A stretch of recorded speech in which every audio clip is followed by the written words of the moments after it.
Inc., we are going to answer a question from Lauren who asks, why should I get married? Listen in.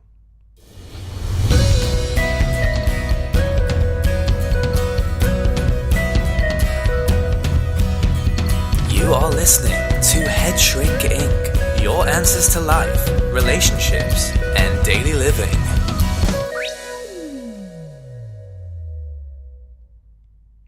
Hey guys, it's Doc David with another episode of Head Shrink Inc. And like many of you regular listeners know, I get asked lots of questions. People email me, ask questions, and so I come on here and I try to answer those questions to the best of my ability. So today Lauren emailed me, and she asked me a very short question, but there's a lot of answers. And so I'm tasked with the job of kind of breaking it down into some issues that I see. It's a multifaceted question or answer. So the question from Lauren is, hi, I have a question about marriage. I want to know, what are good reasons for me to want to get married? That's the first part. Next question, I want to have children. Do I have to get married to have kids? All right, so let me break this down in a couple of ways. So any kind of questions like this about big topics like marriage, kids, children, everyone's going to have lots of opinions about that based on their own personal experiences and their own personal biases. And so recognizing that, I mean, straight out of the gate, I'd say you should have kids after you get married. In my mind, there's a natural order to things. There's like a progression with things. Now, some people that are living together that aren't married, that have kids, they may disagree with me. And so that's fine, because all that kind of information tends to be anecdotal. So like that story for me of being married and then having kids and being married for 21 years, that works for me. But for another person, it may not work. But then that brings up a whole nother slew of questions of why isn't it working for that person, and why does it work for me? Why does it work for other people to cohabitate for a long period of time, et cetera, et cetera. So I tend to try to go back to what studies say. And so I'm kind of looking around the web. That's the great thing about the web. Prior to the web, people had to go to libraries and do work, and how lame, you have to go to a library. And so now you can just, go to Google and type in the question, what are the benefits of marriage? Now, the other thing, a lot of times I get questions from people, and they're questions like this that I usually don't answer, because they feel like it's a homework type question. So Lauren's sitting in a class, and the question is, you need to write an essay on why marriage is beneficial.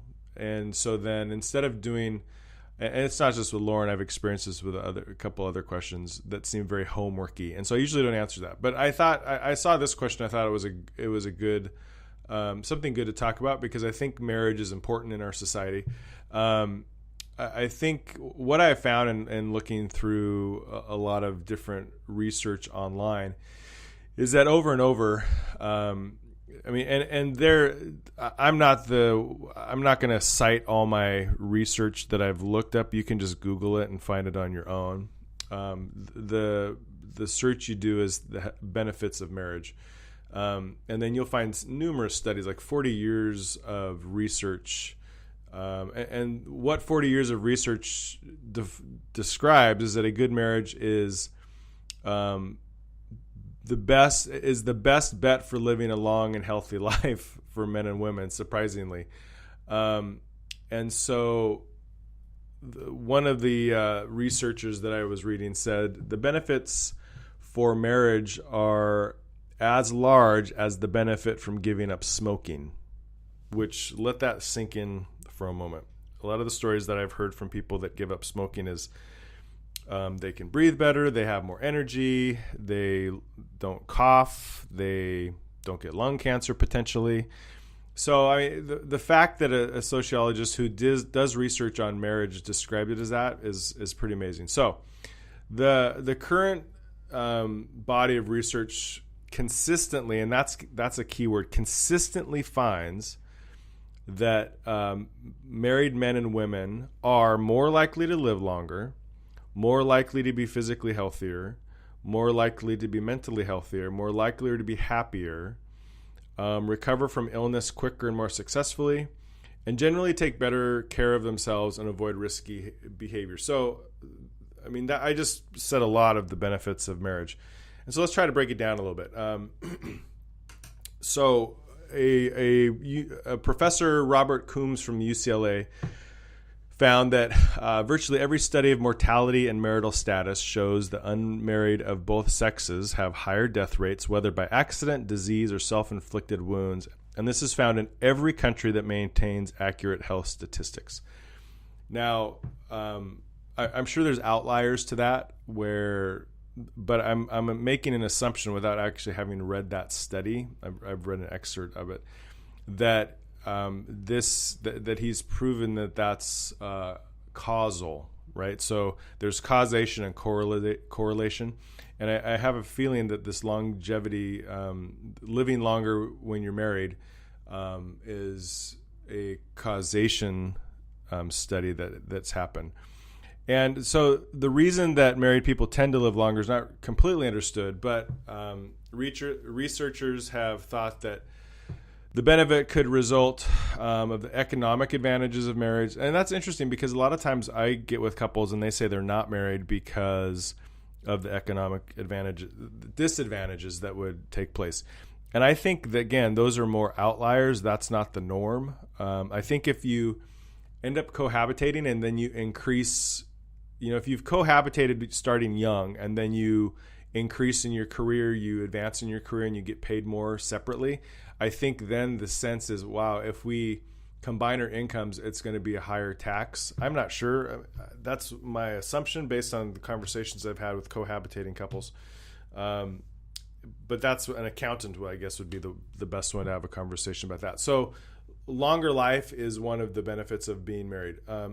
Physical health. So married people live longer because they're more likely to enjoy physical health. Now, I think it's funny because I don't exercise, and I'm one of those guys that say I need to, but then I must not really believe that because I don't. But so I'm married, so I'm going to live longer than the single person who works out all the time. So that makes me happy if it's true. But I mean, the research says it's true. So your physical health is increased when you're married. I think some of that may be related to you're living with this other person, and so they're very aware of the choices that you're making health-wise, and so you and your spouse have a vested interest in one another and watching out for one another. And so if you see your spouse drinking him or herself into oblivion, if you were a single person doing that, no one's probably going to point that out to you. You may have some friends that point it out to you, but you go home to yourself and you don't have to deal with anybody. But if you're a married person, you have your spouse to interact with while you're inebriated, and then you potentially have kids. And so there's more incentive to stay physically healthy. And you have your wife and kids potentially watching out for you as well. So an interesting note with the physical health is that wives tend to discourage drinking, smoking, unnecessary risk-taking, and also improve the family's diet. And they've also said that men actually decrease many self-destructive patterns up to a year before their actual wedding date. And I've seen that too, where I have a friend who got married, and like probably 6 to 12 months before he got married, he started working out, started eating better, and then he got married, and I think that all stopped. So but I think that's typically the norm, is that for men, what I've seen in talking to pre-married men is that there's this focus on health and being better as they get closer to their wedding date. So another great benefit is mental health and happiness. Now, that may seem... It's interesting because a lot of time, and this is the world that I operate. I operate in the world where people are coming to me about the challenges in their relationships and how horrible the other person is and how they just want to get divorced. And so it's kind of counterintuitive, this idea of better mental health and happiness for me to think about. I mean, I understand that that's true, but a lot of the relationships that I interact with, a lot of the marital relationships that I interact with, the mental health and happiness is not there.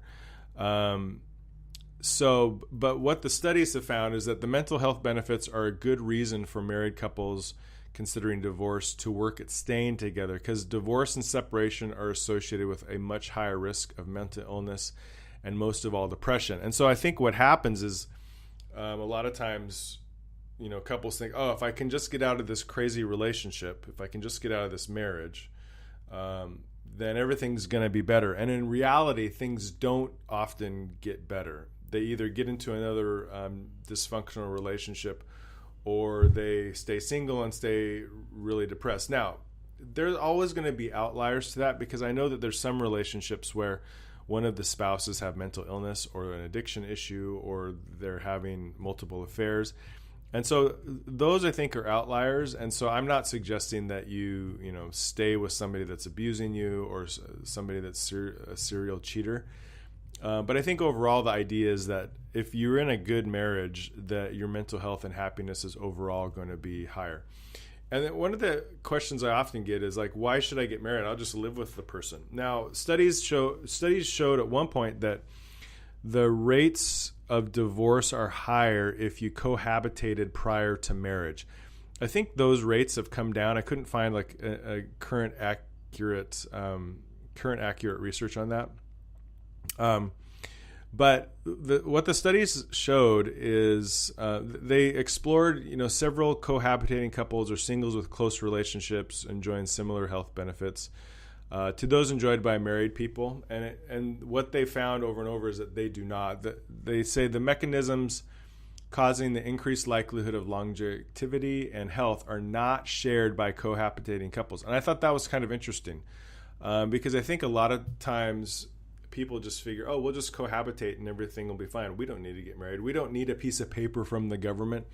But I think that there's this mental piece, and it's not overtly an overt mental piece where a person's thinking about it every day. I think it's more of a subconscious thing where when you're married, there's this security that's there versus when you're cohabitating, there's not the same security.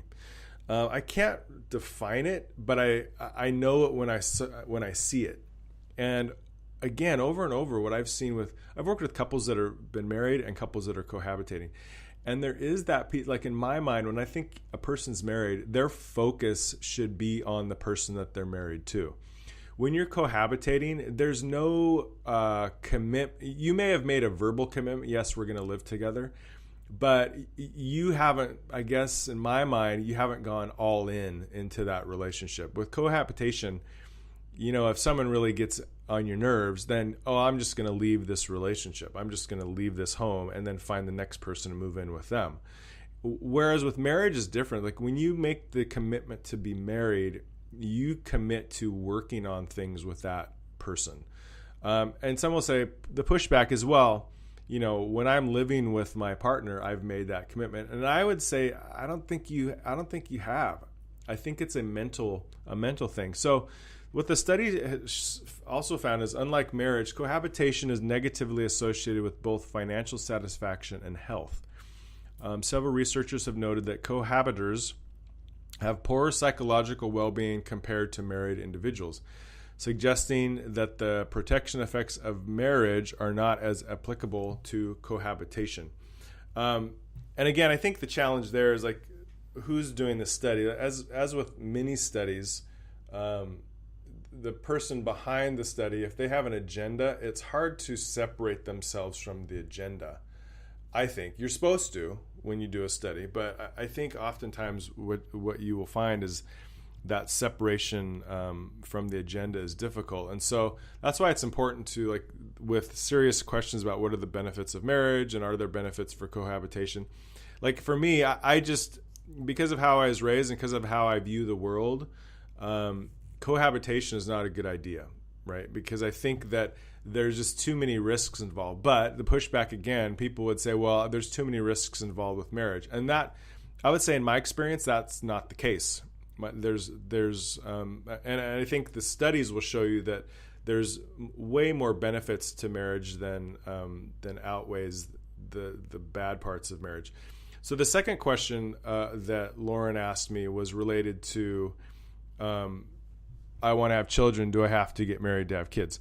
Again, for me, I think the studies will continually show that the more stable a relationship is, the better it is for a kid. And so one of the more stable ways to have a relationship is marriage. I mean, and so I think that if you are married, again, in my mind, it's the natural progression of things, because over and over, again, remember the atmosphere or the world that I work in is people that often have made choices that get them stuck. And so I come in and I try to help them get unstuck from the choices they've made. And a lot of times the choices that I've seen around having kids tends to be, unmarried teens who have a kid. And so then they decide, instead of adopting this kid out to a 2-parent stable household, I'm going to raise this kid on my own. And there are definite challenges that come with that. And over, what I see the challenges are like when you don't come from a background, a stable socioeconomic background, you rely a lot on government assistance for things, and then you don't stop making the bad choices, and then your kid kind of gets caught in this cycle of poverty potentially. And I'm not saying that a person who has a kid as a teen can't be successful. I think, again, those are outliers.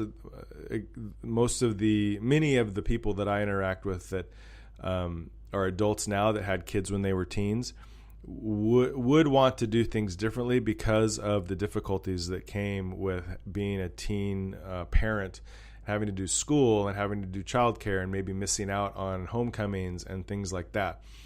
Unfortunately, what happens with teen parents is that the mom gets most of the burden of the child, and the young man, the father, doesn't have a lot of the burden, which I think is completely unfair, because I think that the man definitely should shoulder at least half of the burden of the baby. And I think a lot of times parents of the teens who have the kids don't handle it appropriately as well. But that's for another podcast. That's for another time. Lauren, thanks for your question. This is a huge, it's a huge question, and there's lots of different answers. And so hopefully I was able to take care of some of those answers. I think it's something we may come back and talk about in a future podcast. Hey, if you want to get in touch and ask me a question, feel free to email me at headshrinkinc. That's headshrinkinc@gmail.com. Thanks for listening. Have a great day.